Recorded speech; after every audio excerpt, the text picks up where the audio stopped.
Hi, I'm Dr. David Wiseman. I'm the founder of the International Adhesions Society, and I'm here to announce to you some exciting news that we have been involved in trying to make sure that a treatment option for chronic pelvic pain and people suffering with pain due to adhesions remains just that, a treatment option.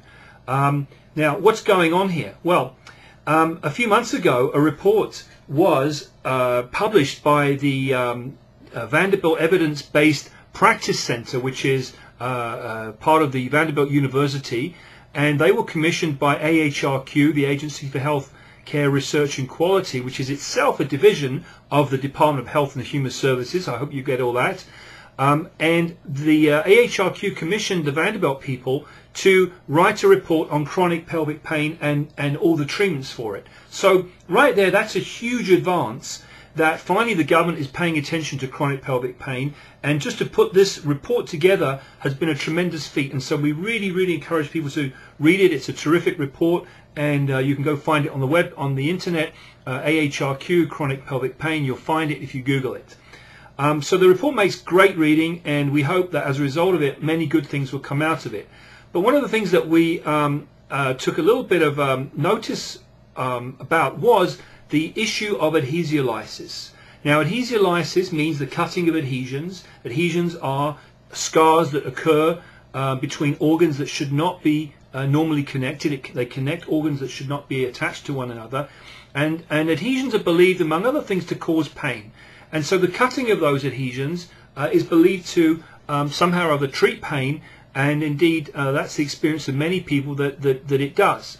But AHRQ correctly wanted to evaluate on a very scientific basis whether or not adhesiolysis, this surgical operation, was capable of reducing pain in chronic pelvic pain patients. So in order to do that, they had to look into the medical literature and find studies, medical studies, that were of sufficiently good quality that they could evaluate and come to some kind of conclusion.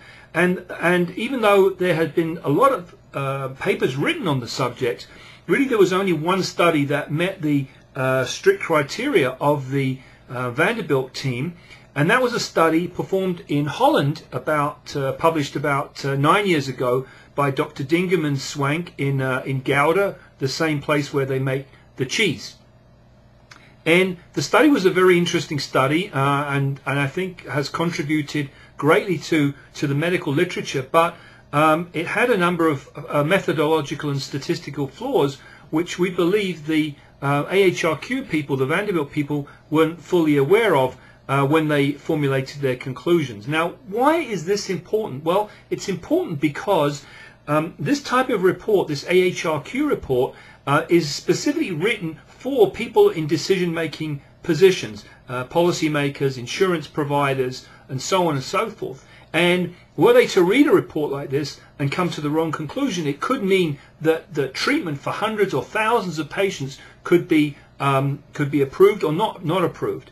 And so when the Vanderbilt people looked at the study from Holland and looked at its conclusions, they basically followed the conclusions and wrote in their report that basically we don't think adhesiolysis provides any benefit, and the implication is that it's not even worth trying. Well, there's a number of problems in that, and I'm not going to go into the technical details of that, and we're going to post something on our website that you can read the technical aspects of that. But essentially the study did show there was a 15% improvement in the number of patients that experienced some kind of pain relief. It went from 42% to 57%, which statistically was not enough of a difference. But there's many reasons why statistically that was not possible to show that it reached the statistical threshold. But if you were one of the 15% that got the extra improvement, I think you would find that it was important to you. Anyway, when we did some reanalysis and we discovered a few things about the study that we hadn't appreciated before, we found that the study probably comes pretty close to being statistically significant, and not only that, it falls exactly in line with what we know about adhesions and how adhesions form. So what we did is we contacted Dr. Jeff Andrews, who is the Associate Professor of Gynecology at Vanderbilt University, the leader of the Vanderbilt team, and we had quite a nice dialogue with him through the email. and eventually he offered to revise the report to reflect more accurately the finding that yes, we really don't have good enough studies yet, but we certainly don't have enough evidence to say this is a bad thing, and perhaps there's even evidence to say it's a good thing, but we certainly need more studies. So the conclusion is that we this revision will take place. Unfortunately, because of budget cuts, it may not take place as quickly as we would like, and Dr. Andrews has informed us of that. But we're going to make available our report on the internet so that people can read it. But overall, we want people to understand that if you do have pelvic pain, adhesiolysis is certainly an option.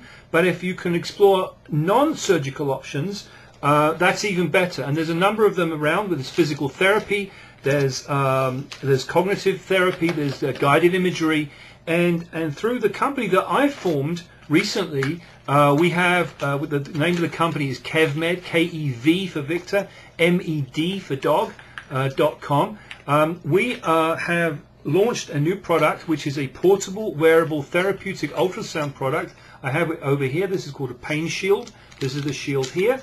It consists of an ultrasound transducer over here and a control unit which has an on and off button. That's all. You can read about the results that we have on our website, kevmed.com, and we hope that this will be a viable alternative to surgical procedures, which, although we think are useful, if you can try something non-surgical before having an adhesiolysis or a hysterectomy or another kind of procedure, certainly go ahead and do so.